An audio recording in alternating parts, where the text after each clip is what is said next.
Welcome back, everybody, to the 423 Football Podcast. I'm your host, Brandon Bouchard, always joined by Brett Hamilton. Hello. Because I say always joined by Brett Hamilton because I have been off a few weeks. I know we didn't even get to an episode last week. I think the week before it was just that was the episode you did. Yep. And it's weird. It was my first one away from the show. But the quality and content is always going to be there regardless of who's running the show. We just like to provide the best fantasy knowledge we can possibly give you. But today, I know the season's creeping up on us where we got drafts going on and everything. So what we're going to do over the next couple weeks and shows, we're going to go through our rankings best we can. Today is solely based on quarterbacks. Quarterbacks is it. That's all we're going to talk about. I know there's a bunch of news out there with running backs, wide receivers, trades, just all this stuff going around. But today, QBs. We're not even going to talk anything else, just QBs. So, just to kick it off with a question, the rookie QBs debuted in week 1 of the preseason. Obviously, Lamar Jackson, I guess he has 2 games under his belt because the Hall of Fame game. Yeah. But which of these rookie QBs stood out the most to you? Well, it certainly wasn't Lamar Jackson. He looked to me like a rookie, and that's what we kind of expect. He's behind Joe Flacco anyway, so I'm going to say, and this pains me to say it, but I'm going to say Baker Mayfield. I really think that he went out there and did a much better job than I expected. He made a couple of really, really pro-level throws, I thought. And, of course, a couple of touchdowns. He just looked like he could control the game pretty well. And I know it's preseason, it's hard to tell, but regardless, I think that he had the biggest impact on me. He's the one that surprised me the most, we'll say that. He definitely surprised me the most. I was really, really surprised by his pocket presence. Yeah. I didn't really think he had that ability, especially with his height. I thought he was more of a run-first guy and then throw second. Right. But he impressed me there. Other than Baker Mayfield, I think Sam Darnold really, really showed something. I think he has a good case to start week 1, even though Josh McCown is still there and a good quarterback in his own right. But, yeah. I mean, maybe they think Sam Darnold isn't quite ready yet. But right. Darnold really impressed. I like what I saw from him. Honestly, all the rookie quarterbacks, other than Lamar Jackson and Josh Allen, even Rosen, I like what I saw from him. He made a few mistakes, just errant throws that shouldn't have been made. I still think Sam Bradford is going to be the guy in Arizona for a little while. So it'll be interesting just to see how that develops and see how. I think Sam Bradford will be the quarterback until he gets injured. I mean, I don't see a situation where Josh Rosen overtakes him just by pure talent because I really like Sam Bradford's talent. It's just his whole thing has always been staying healthy. As long as he stays healthy, I don't see Josh Rosen playing. Yeah, I agree. All right, one more bit of news about quarterbacks. Ben Roethlisberger in the concussion protocol after getting hit, which is weird. It was in a practice. So yeah, I know. Who was hitting him that hard in practice? I have no clue. I mean, maybe he's just that old that he's just, anytime he gets hit, it rattles his brain a little. But. Yeah, I hope not. I hope that's not the case. But whoever hit him, he's in the doghouse for sure. Yeah, definitely. He'll be fine, so nothing to worry about there. Okay. QBs, we're going to go consensus QB rankings here between mine and Brett's list of rankings. So I guess we'll go back and forth with these. I'll do one, you do one. That's fine. So, kicking it off, number 1, no surprise, Aaron Rodgers. We both had him at number 1.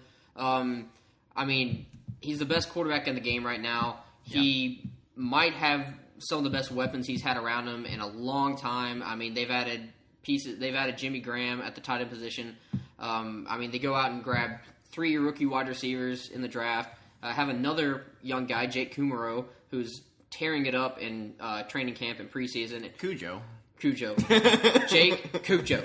And Aaron Rodgers has absolutely loved the guy. So he's kind of taking him under his wing. I wouldn't be surprised if the Packers had 7 wide receivers on their roster this season. Devontae Adams is going to step into a much bigger role. He's showing that he can, honestly. Yeah. Randall Cobb's obviously there. You got Geronimo Allison, who might be the 3rd wide receiver, and then you got the 3 rookies and Kumaro. So I truly believe they're going to keep 7 wide receivers on the roster. I think they're only going to do 1 QB, but as long as that offensive line stays healthy, as long as Aaron Rodgers stays healthy, there's not a doubt in my mind who's going to finish as the number 1 quarterback this year. No. I mean, all this. I mean, you just have to look at his past fantasy, fantasy rankings every year. I mean, he's finished first like 4 times, and so it's just usual for him as long as he can stay healthy, which he's never been injury prone. Last year's kind of tough, but that stuff happens. Yeah, definitely. But I mean, yeah, this is a guy he's not gonna turn the ball over hardly at all, so you don't have to worry about negative fantasy impact there. Yeah. He's a guy who's always potential 40, 50 touchdown passes every single year. Yep. He's a guy who can outscore, honestly, every single player in fantasy by 100 points if he wanted to. It's just there's no other obvious pick at the number 1 quarterback position other than Aaron Rodgers. I really can't see anyone make an argument that has any weight to it for any other guy at the number 1 spot. He is going, current ADP right now is 4th round, so I think, knowing me, other than our league of record, that is an absolute steal. If you can, honestly, so too, yeah. I would take him in the 3rd. If he's there in the 3rd, if you can go stud running back, stud wide receiver, and then Aaron Rodgers, that's... How are you? You're not starting your draft any better. Yeah, and that's definitely. I'm always a late round quarterback kind of guy, but at that ADP, I know obviously it's not going to happen in our league of record, but nope. at that ADP, that is a steal. In the 4th round, if I can get a quarterback that's going to have a good chance of being the highest scoring and a guy that can win you week in and week out. Yeah, definitely. You don't have to worry about streaming. It takes just one less thing to worry about off the waiver wire. I have no problem, and I have no problem taking Aaron Rodgers early if that's your deal. Yeah, definitely. Coming in at number 2, consensus number 2, Russell Wilson. He's no matter what is going on with the Seahawks, it seems like one thing just stays solid, and that's Russell Wilson. No matter what's going on with the defense, no matter who's hurt on their offense, no matter how terrible, and I can't emphasize that enough, how terrible their offensive line is, he still produces fantasy numbers.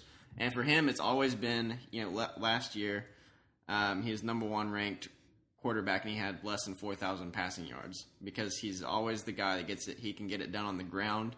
He's not afraid to roll out and, take a couple of hits. He's going to get you those rushing touchdowns, and for fantasy, that's just gold. I see no reason why he won't finish in the top 3 at least. Yeah, definitely.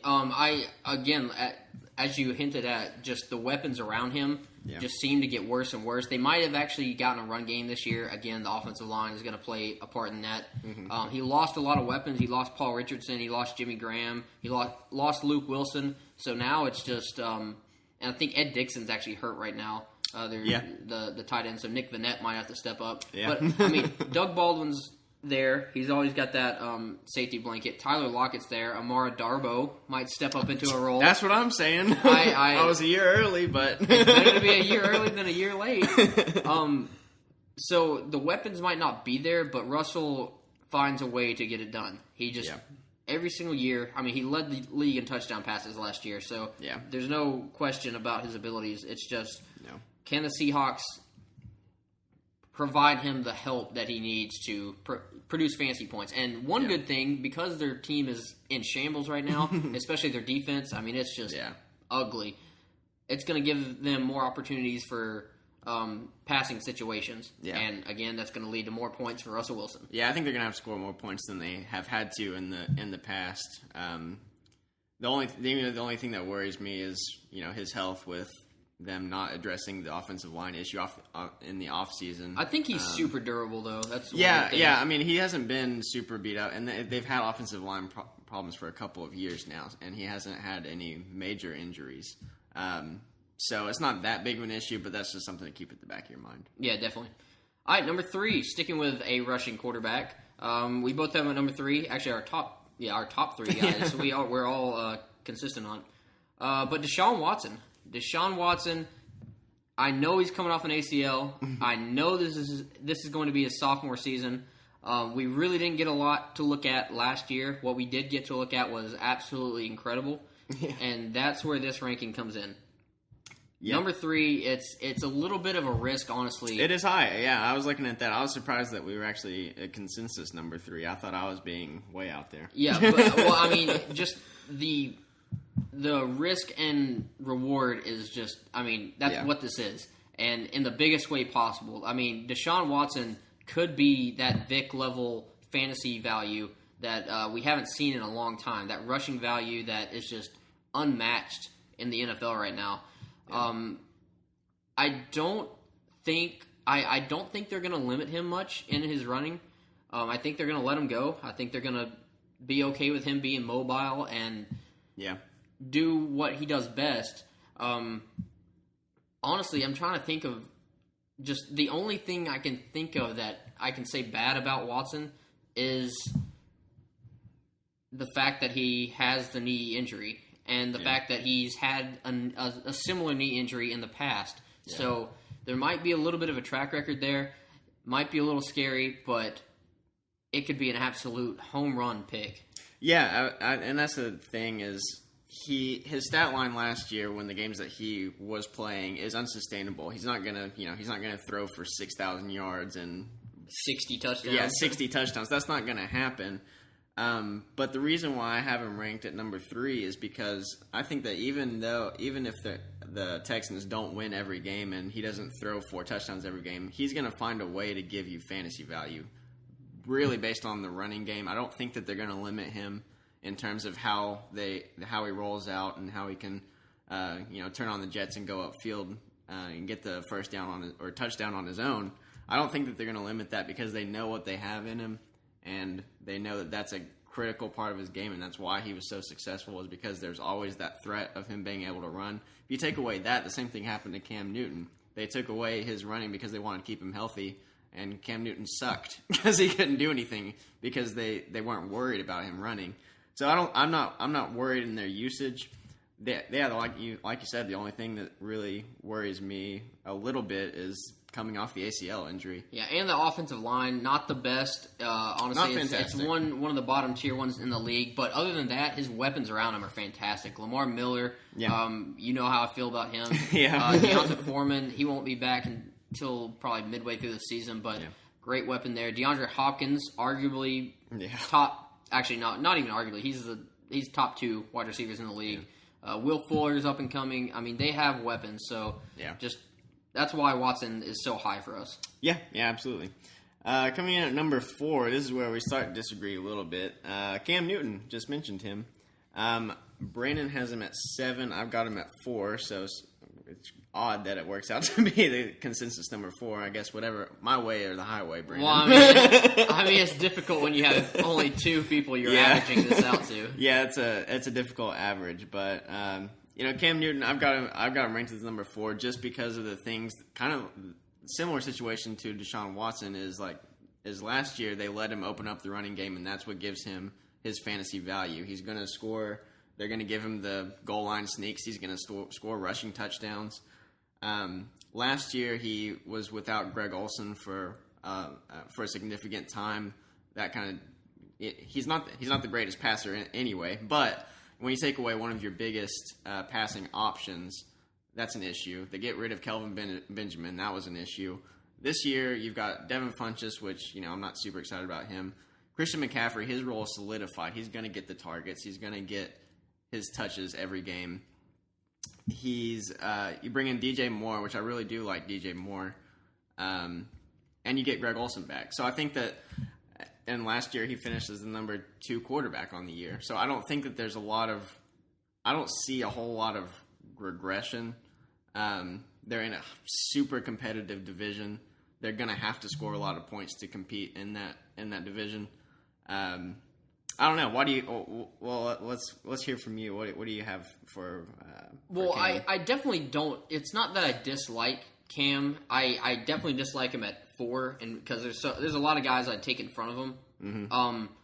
But the thing with Cam, and you kind of hinted at it, but I love the weapons around him. He has some of the best weapons around him in the league. Greg Olsen, top tier tight end. Yeah. Christian McCaffrey, incredible up and coming running back. They just got C.J. Anderson. I think he's going to be used a lot. Yeah, I think that helps. Devin Funchess, I think, is up and coming. DJ Moore, I'm not too high on, but he's going to see some targets, and he's definitely a quick weapon with good hands that Cam Newton will be able to use.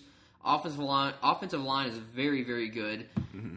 The thing I think they're going to limit Cam even more. I think they realize that they can't. He really hasn't been the guy to lead them to victories. If someone leads them to victories, it's usually. I mean, he's a part of it obviously because he's the quarterback, but it's just it doesn't seem like he's the guy that's altering the game. I mean, he'll have those games where he goes out and rushes for 100 yards, 2 touchdowns, throws another 2.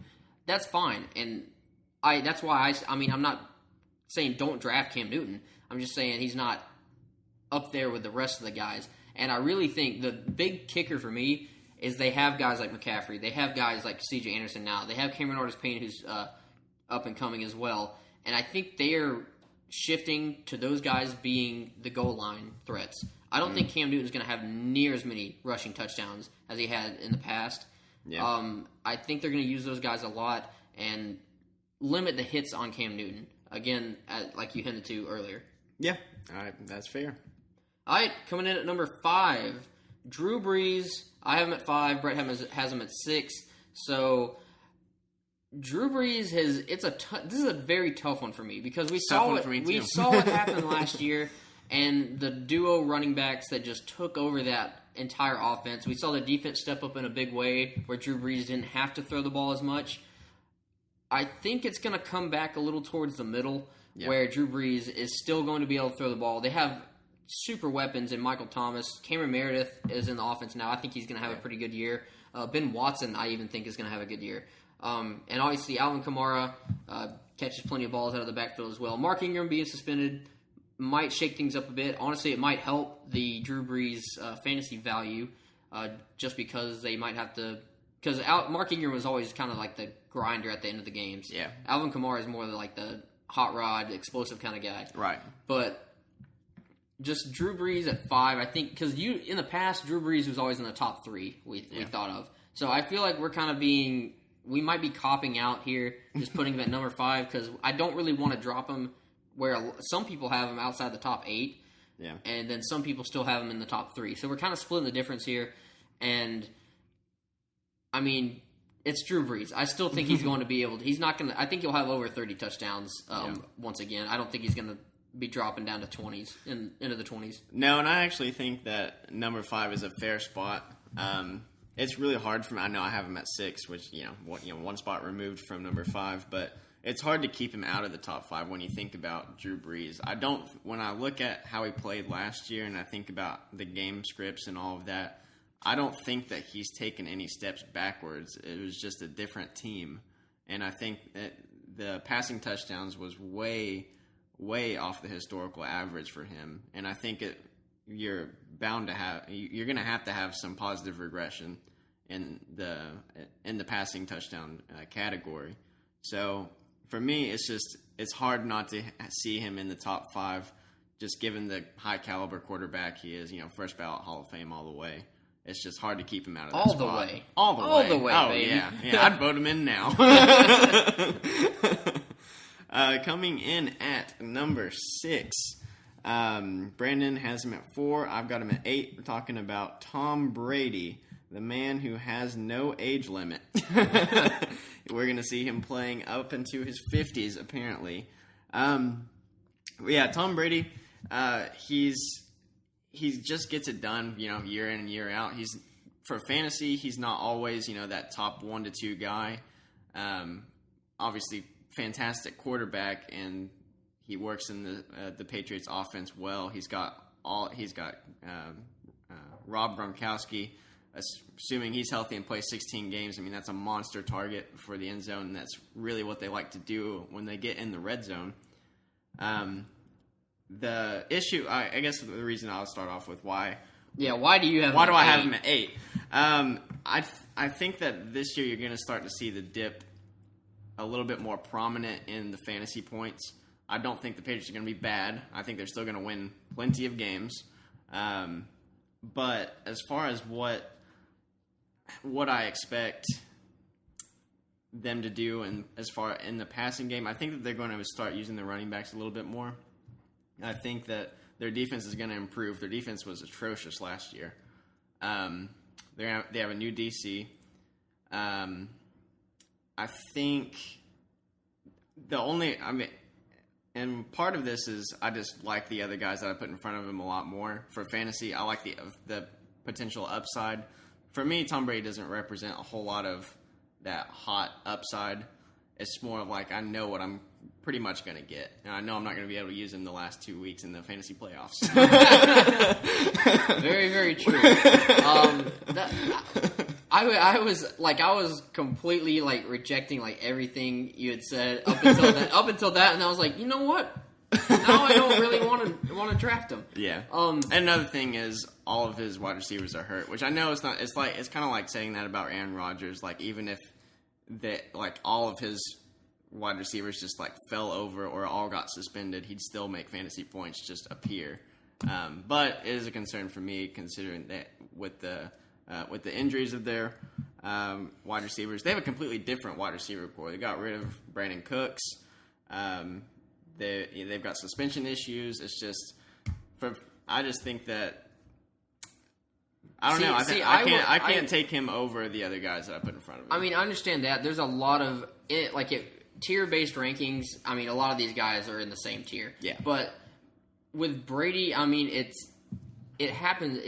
His entire career has been just a shuffling of offensive weapons. Yeah. Bill Belichick doesn't have ties to anybody. There's not really loyalty in New England other than a select few. Yeah. So I've seen it before, and Brady still is able to put up fantasy points. Rob Gronkowski, as long as he's healthy, that's going to be a obviously great touchdown target.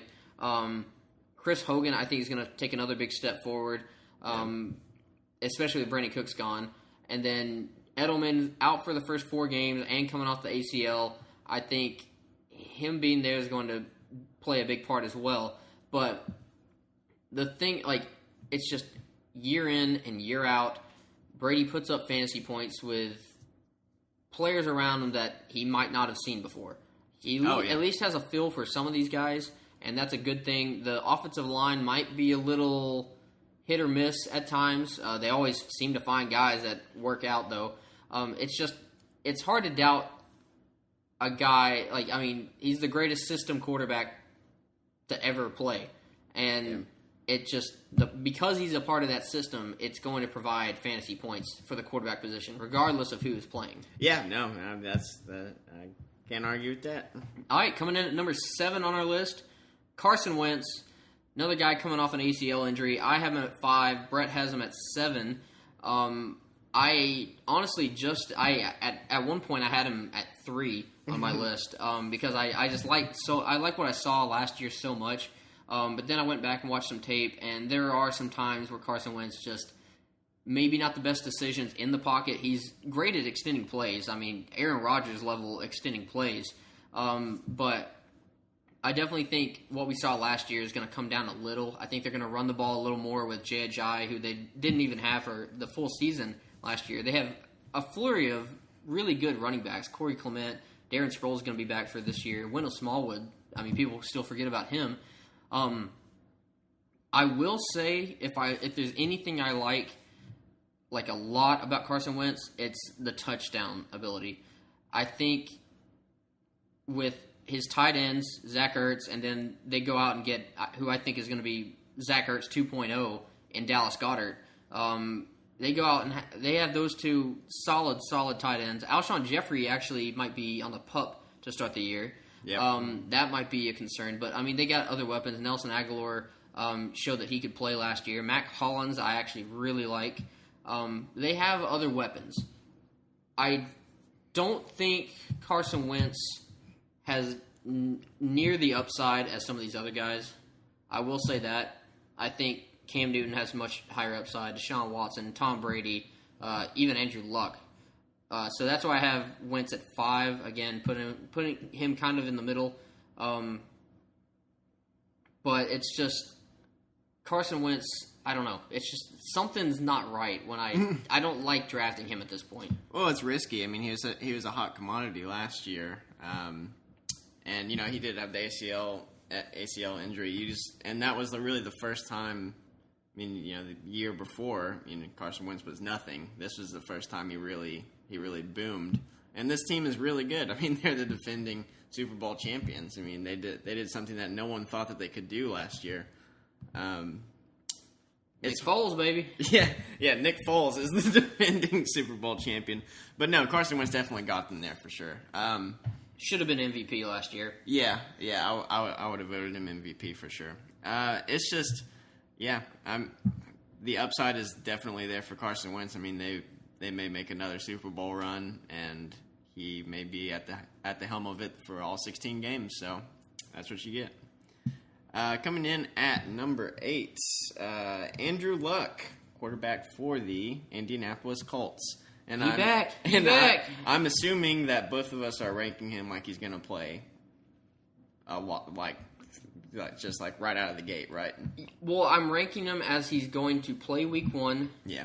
I'm ranking him as I'm not 100% sure he's going to play the entire season. Right. If I knew 100% Andrew Luck's playing 16 games, he is without question in my top 4.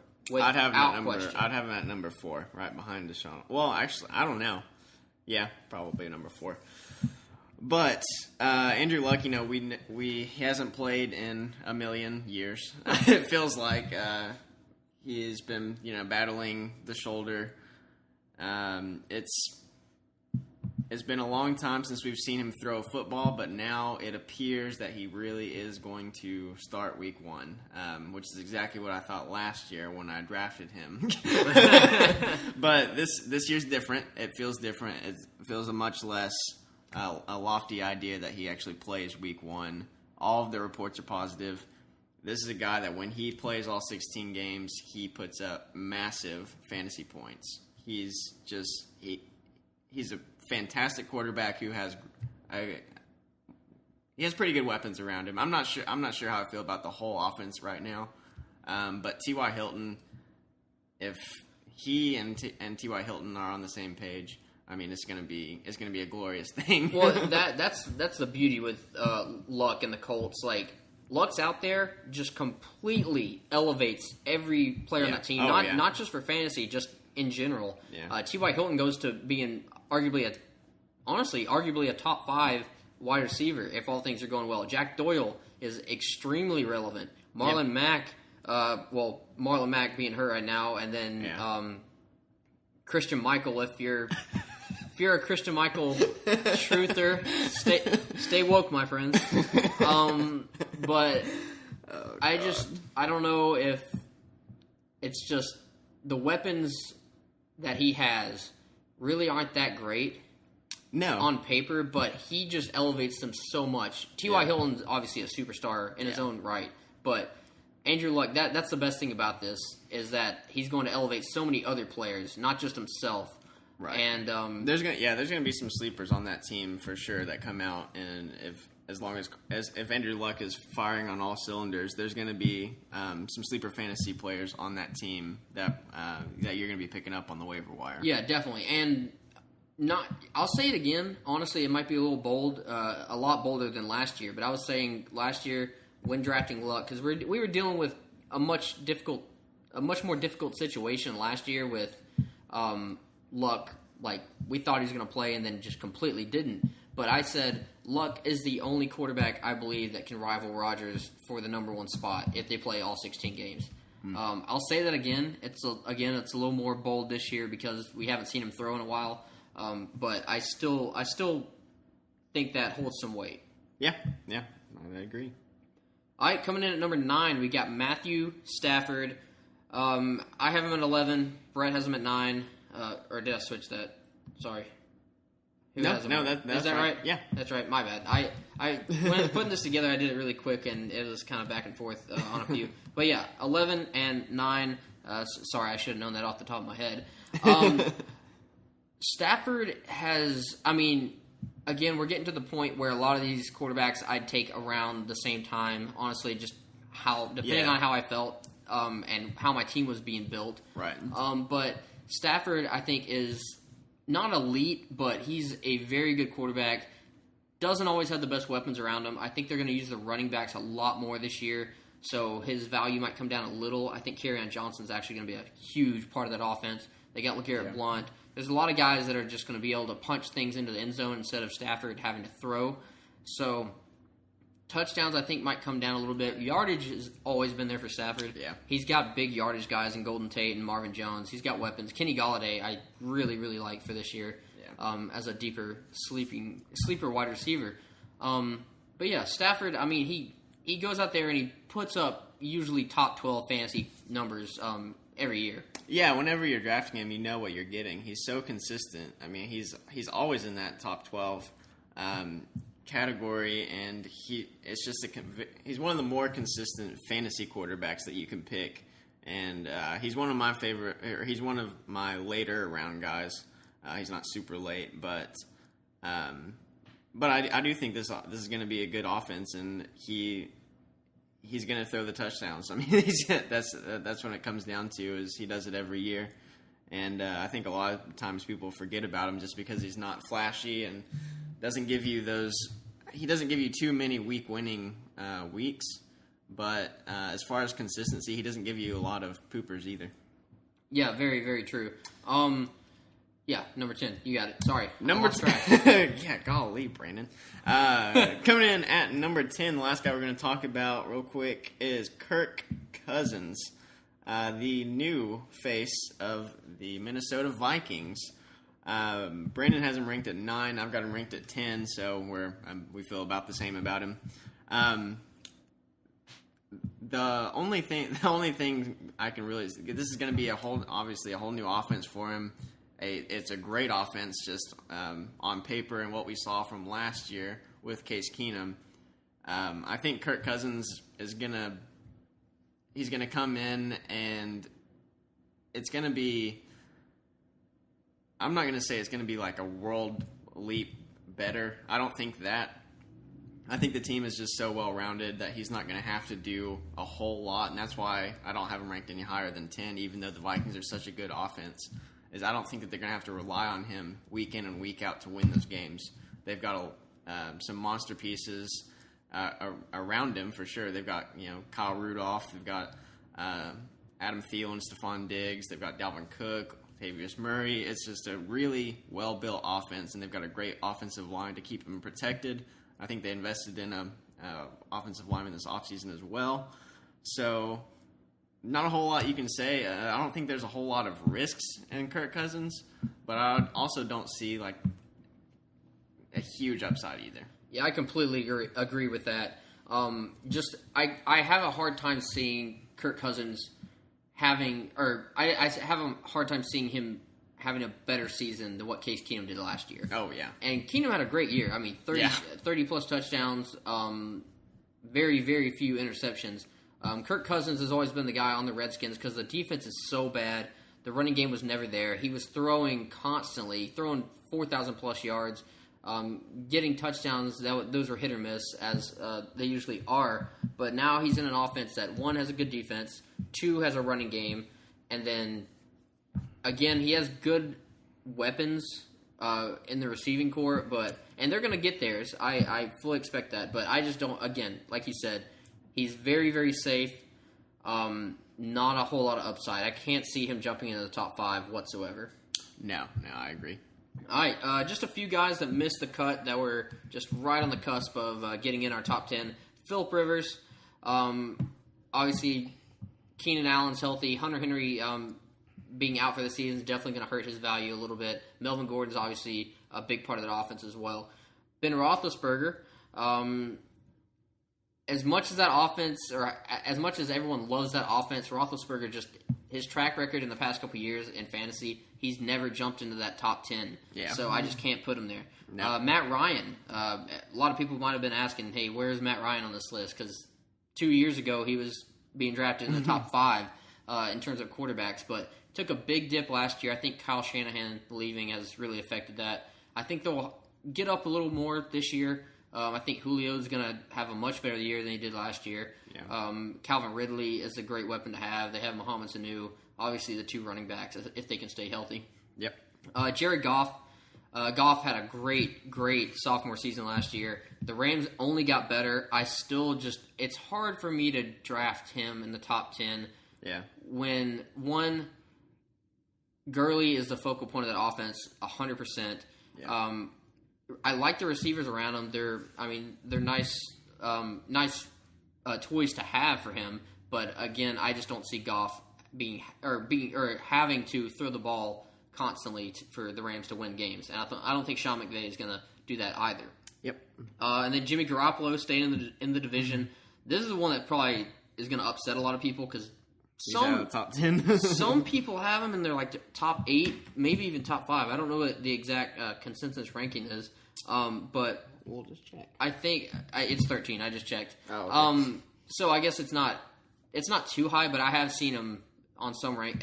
That's the expert consensus ranking at 13. Well, his ADP is the 10th overall quarterback. Is it? Yeah. See, people are drafting him a lot higher Yeah. than even the experts. It's just people want a piece of that 49ers new look, revamped offense. They think, Garoppolo's never lost a game, so they think it's going to translate in fantasy value. Yeah, that's my biggest thing. Don't see it. It's not that I don't like Jimmy Garoppolo or I don't think he's good. I think he is a good quarterback, and he's going to be a good leader for that team. And the 49ers are going to step up, but I don't think that necessarily translates to fantasy value for Jimmy Garoppolo as a fantasy player. Yeah, and I know people like to say it. I know Garoppolo likes to say it, that he's better than Tom Brady, but I don't see a guy like Garoppolo being able to take the minimal talent that they have in San Fran and be able to elevate it to the level that Belichick does in New England. So that's the only reason I can't. He is one guy I probably won't draft at all this year. Yeah, especially from the quarterback spot, and no, he's going way too. And the fact that even if he was going, if I can get Phillip Rivers a whole round later, that's what I'm going with. without doubt. One more guy, Marcus Mariota. He is very, very just, I guess, fluid in my rankings. I've moved him up closer to the top 10. I've moved him close to out of the top 20. It's hard to rank him because we've seen so many different versions of him. It's so hard to project what he's going to do year after year. He's just been so up and down. We've seen him be great, and we've seen him be really, really bad. Yeah. And it's just like, what version are we going to get this year? We've seen, rushing ability that honestly rivals Deshaun Watson. Put him close to the top 5. He was one of my favorite guys last year. And then the passing last year was just horrendous. Absolutely horrendous. He looked like a rookie. Like Bronco quarterback horrendous. That's how bad it was. Marcus Mariota, just be cautious drafting him, especially if he's your only guy. Yeah, exactly. Okay, before we close it out, I want to do a few favorite late round guys. Just guys that and late round for each position is different. This is just basically guys going outside of maybe the top 20, maybe top 15. Obviously guys you can get for free most of the time. Yeah, basically. And like you said, guys like Phillip Rivers, who I like a lot, is going in 10th round. What's his ADP right now? Middle of the 10th round. Yeah, that's a great pick as well. That's pretty late also. Yeah. But these are guys that are going even later. These are guys if you're playing in 16-team leagues, you might be grabbing for these. If you're playing in 2 quarterback leagues, you're going to be grabbing for these. So give me one guy that you really like in the later rounds. I just lost it. You want me to go first? Yeah, no. One guy, I've said it a little bit before, and this one's I guess this one's more of a really deep sleeper, is Eli Manning. We talk a lot about all of the weapons on the Giants. They have all of the talent in the world, and everyone's projecting all of these players to take a step up or at least do the same as what they did last year. But no one talks about Eli Manning. And unless I can see a world where they just hand the ball off to Saquon Barkley. I think they are going to try to run the ball a lot, but Saquon still catches the ball out of the backfield. He did that in college. He's obviously the most talented rookie running back this year. They've got all kinds of pieces. Evan Ingram, they've got one of the most, one of the fastest and reliable, or not reliable, last year was reliable, tight ends in the game. And then you pair that with the wide receiver core that they have. I just think that Eli Manning is going to give you some value, unless he's just turning the ball over a lot, which could happen. But I still think that he's worth a look. It's hard. It's hard to do bad. Yeah, exactly. With that, again, the turnovers has always been the issue that drops. And you look at last year. Last year, you almost have to throw out for the Giants. That was such a ridiculous situation with all the injuries that they had. If all of those pieces stay healthy, I don't see how Eli Manning doesn't provide some value. They're definitely a playoff team. They went from obviously second pick in the draft to playoff team now. Yeah. But yeah, do you think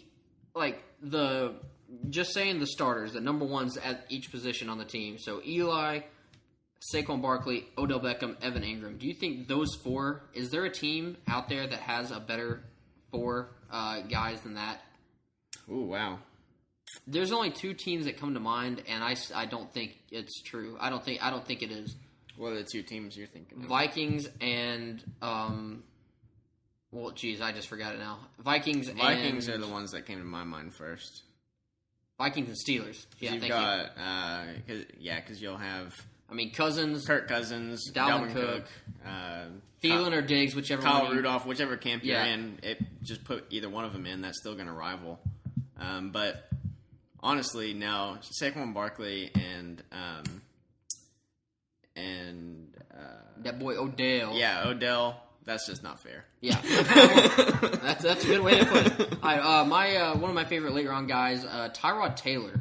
Tyrod Taylor, I like that. I know Baker Mayfield's the talk of the town right now, and if you want to take Baker Mayfield instead of Tyrod Taylor, I can understand it. Yeah. I still think Tyrod's going to start the majority of the season. Yeah. And right now his ADP is outside of the top 20 quarterbacks, so you're getting him for free. Yeah. He's a guy who has never, ever had weapons like this around him. I mean, he had LaShawn McCoy for a little while. Mm-hmm. He had Sammy Watkins for a little while. Both were injured here and there. Yeah. He never had the best offensive line in Buffalo. I mean, it was good, but it wasn't like what he's going to have in Cleveland.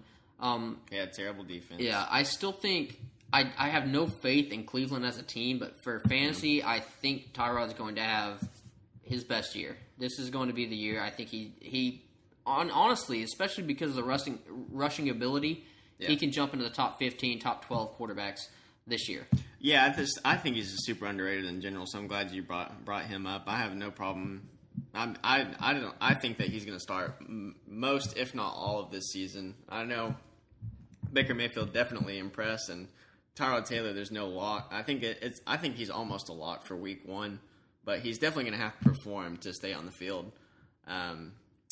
But I think, especially with the rushing ability that he brings, he can really air the ball out. He's got a lot of wide receiver weapons around him. I think he's in a much better situation than he was in Buffalo, even though I'm still not super high on the Browns, like you said. Yeah. Another guy? Another guy I would consider taking as a super late sleeper is Case Keenum. Case Keenum, he had obviously his best year last year. He's now the quarterback of the Denver Broncos. The Broncos, I think, are going to take a monumental step up in offensive production just because of Case Keenum. They have a quarterback that they can actually rely on. I don't think Case Keenum is, the future of that team or anything, or if he's like this world beater like he was last year. But pair him with Demaryius Thomas, Emmanuel Sanders, Cortland Sutton. I think that he's going to provide some value. I think that I don't know that he's going to be necessarily a guy that you can rely on week in and week out, but he's probably going to be one of my favorite streaming options. I love Case Keenum this year. Love him. Yeah. I think he's going to have just about the same season as he did last year. It's arguably the same exact situation. It's just like on paper, just great defense. He's got it. Yeah. Had it in Minnesota. Has it in Denver. He's got receivers who, Demaryius Thomas and Emmanuel Sanders, they're right there with Thielen and Diggs. I know a lot of people just in terms of talent. Yeah, people might not want to admit that because they haven't done it in a while and they've had garbage quarterbacks, but they are. Emmanuel Sanders is still a very good wide receiver. Demaryius Thomas is a fantastic wide receiver. Maybe he doesn't have the depth at wide receiver that the Vikings did, so that might knock it a little. Right. But I doesn't have the tight end that he did. No, definitely not.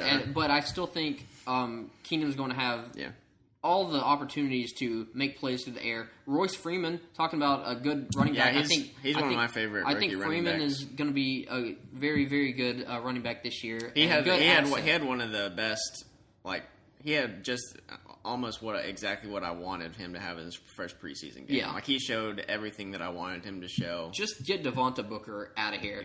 Just completely out of here. It's just a waste of time. Yeah, whatever. We're not talking. This is quarterbacks. We're not talking running backs. So my next guy, last one, Derek Carr. Going in the 14th round right now. I believe his ADP is 19th quarterback off the board.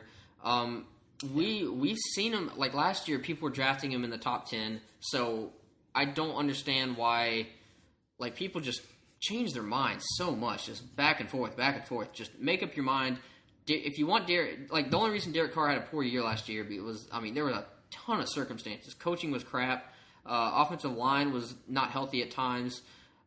No running game whatsoever. Marshawn Lynch is I still think he's done. But I think John Gruden is going to whip that team into shape. He is going to make Derek Carr relevant again. He's going to make Amari Cooper a breakout candidate, in my opinion. He's got a lot of guys that can really step up and make plays, I believe. So I think Derek Carr is being overlooked somewhat in fantasy this year. Definitely a good late-round guy and a perfect quarterback, too, in my opinion, in a two-quarterback league. Yeah. All right, anything else regarding quarterbacks? We're moving on. Nope. No more quarterback talk. Okay, so that's going to be all for today. We'll be back on our next episode. I don't know when we're going to release it. It'll either next week or maybe even this week. We're trying to get these in before or as quickly as possible because we know drafts are going on. Our draft is in 2 weeks. 2 weeks. So yeah, we're moving. We're doing drafts all the time. So yeah, and again, I apologize for no episode last week. I apologize just dearly. I love doing this podcast, and just circumstances and my work has pulled me away from that. And don't get me wrong, I love what I'm doing right now, but it's just I don't always have time to provide a podcast every single week. And I know, again, you don't either because we didn't get you one last week. Nope. But anyway, we're gonna do the best we can to be able to keep doing this. I hope you guys are still listening and following us on all platforms. So just make sure you follow us over on Twitter at the423football. That's definitely the spot. If we're not putting up podcasts on a weekly basis, which we will, stick with us. You'll find a bunch of information over there on Twitter. Again, that's at the 423football. Make sure you like us on Facebook, subscribe on Apple Podcasts, Google Play, and YouTube. Give us a like, leave your comments and reviews. Thanks for listening. We are the 423 Football Podcast. Peace.